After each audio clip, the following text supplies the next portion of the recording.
depends really on the kind of Sonya player that you are that dictates what variation you go for. Well, one thing that I would like to see is, I mean, something that Demolition does kind of struggle with a lot is many of her setups to reload her grenades, right? You know, she's got 3 grenades she can use. When she runs out, she has to do a special move and top them up again and give herself 3 to go with. A lot of them are unsafe. He has actually gone cover ops though. So we just talked about the kind of player. MrAquary really is almost like a Mitsuone style play with Sonya. I mean, he's not afraid to just go for those big gambles, but she's one of those high risk, high reward characters. It is complete guessing a lot of the time, but if she gets it correct, exactly, if she gets it correctly, she is in a good situation. If it's not, then she gets punished. But a 50-50 is a 50-50, man. F0xy is going to punish you all day.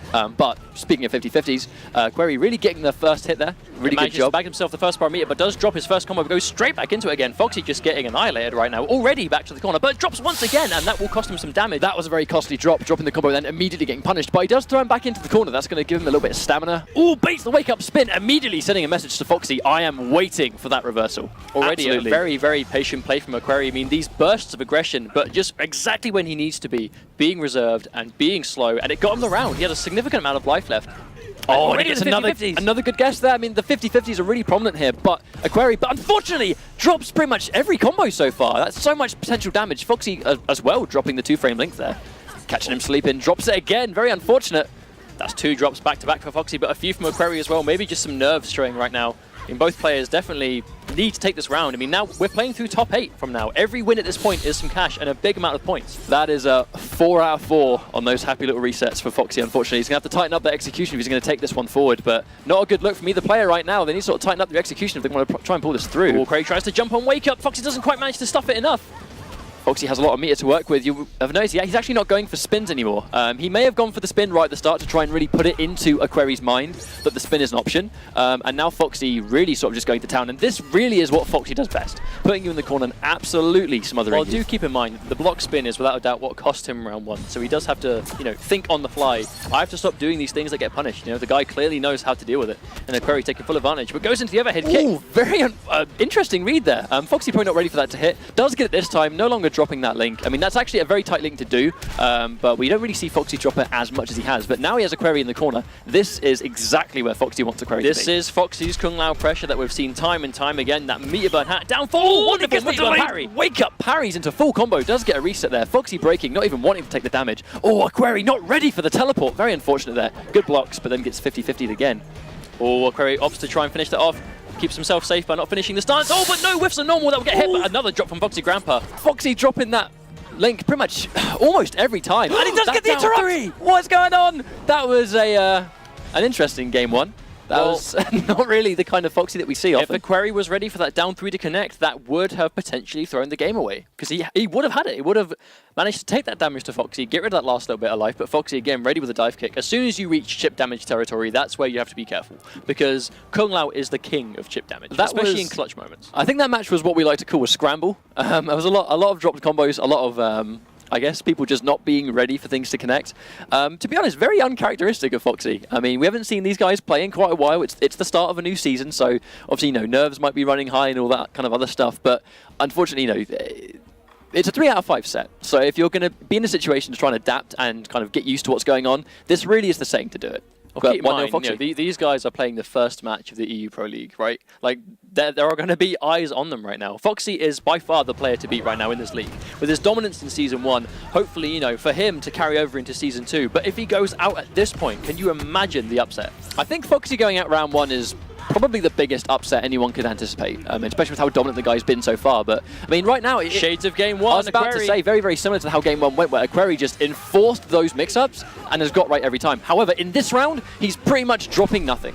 Wow, and that trade, wow. And it keeps him in, actually, a very unfortunate trade, really, because MrAquary's now in the corner. You don't want to be in the corner against Tempest. Oh, F0xy opts for the down 1, but MrAquary patient with the block. Meter burn spin to counter poke. That's keeps the strength. MrAquary in the corner. That's going to be the strength of Tempest. F0xy dropping, unfortunately, but then again, getting the flurry punches anyway. Another drop from F0xy Grampa. That 4-4 not working out for him today. Oh, wow. I mean, it gets tagged by the hat, but it gets hit behind him. So, unfortunately, the string's going to whiff. But MrAquary is still in the corner. Tries to down 1 out of it, but the throw whiffs. Pretty much giving him good escape there. And there's the 50-50 into 50-50. F0xy opting not to spend his meter to punish that. Meter burn. Oh, MrAquary tries to jump out, but F0xy not ready. he keeps getting pushed ever so slightly too far away for that orbiting hat to connect, but he's caught pressing buttons. Foxy going for the guaranteed there. Obviously, going for the forward 2 is much easier than going for the 4-4. You have a lot more. Well, you have a lot more time to work with. The forward 2 is kill as well, significantly easier, definitely worth going for that. MrAquary opts to break. That was a big. I agree with the break. That was a big jump in. And to be honest, a cover ops doesn't really require a lot of meter to do damage. Oh, Foxy getting that link now. I mean, the second he starts landing that, that's when it becomes really difficult, because not only is the combo drop damage that he's lost, but it's also Kung Lao giving you an escape that you need, especially against this kind of Tempest pressure. I love how Foxy, like, when his downfall was blocked right there, right? No, game 2. Game 2 going to Foxy, but I love how when his downfall was blocked, he opted to take a slight step back. So if MrAquary was going to try and challenge with a poke of his own, like a down 1 or a down 3, it would have whiffed, which would have given him a clean back 3 punish. I think one of the deciding factors really in Game 2, though, was probably the fact that Foxy stopped dropping that link. MrAquary was getting hit by a lot of things. It was just that Foxy was dropping the full combo, which was giving MrAquary the escape that he wanted. But in round 3 of Game 2, the second Foxy stopped dropping it, not only was he taking more damage, but those escape options that he shouldn't have had basically were completely gone anyway, forcing him to take the mix-ups. The second he actually was forced to take the mix-ups, he tries to backdash, he's trying to jump and stuff, the kind of stuff that you actually can't really do against Tempest. Well, we said this a lot in Season 1, and I'm assuming we'll say it a lot again in Season 2, but, you know, the importance of not dropping your combos, it's not just because the damage you leave on the table, it's not just because the damage you could have done, it's the momentum that you lose. It's the situation, but going straight into it, a really nice check there on the normal, going into the grab. Oh, Foxy caught by a clean dive kick. MrAquary can get some big damage for this.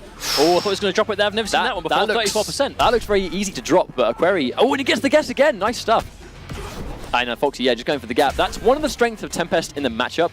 The second you block that correct 50-50 and you go into a military stance, you can pretty much spin it almost every time. Well, a lot of these Sonya strings do have holes in them which armor can exploit, and Kung Lao just has one of, if not the best armored move in the game. Well, it's an interesting thing to go for because it's seen to be one of Sonya's main weaknesses, is the amount of gaps that she has in things like cover ops. However, it's mainly the fact that you still have to block that 50-50 first before you get the chance to armor through. Oh, here comes Foxy, caught pressing buttons. A lot of the time when that back 2 connects, it's actually not because the opponent is blocking low, it's because they're actually pressing buttons. A match point, F0xy Grampa. MrAquary does get tagged by the second hit, that 4-4. Not quite nice. sure what he thought was going to follow up, but again, the manages to bag himself some damage. Goes to the corner repositioning, smart stuff from MrAquary. Oh, and that's going to be a full combo hit confirm into spin. Just pushing him out of the corner. That's probably going to be orbiting hat, and that's going to be difficult again. I like the idea of running in and trying to bait that jump. The second MrAquary jumps, and he's caught pressing buttons again, doesn't drop the link. That's actually got a lot of meter to work with too. MrAquary maybe should have broke that. Oh, no. I like the attempt though. Down 1 was blocked. That's usually where the opponent will go for a button of their own. But F0xy, wise to it, sees the meter. Oh, and he tries to anti-1. I mean, this is almost curtains for MrAquary. He has to get something going, but right as we say it, F0xy going in, and that's pretty much going to be game over. F0xy moving on. As soon as that string was blocked, it was curtains for MrAquary. There was nothing he could do to avoid the spin. He didn't even have the health to block. Like, there was absolutely nothing MrAquary could do to stop that meter burn spin from taking him out of the tournament. Oh, you live by the sword, you die by the sword. You know, if you're willing for those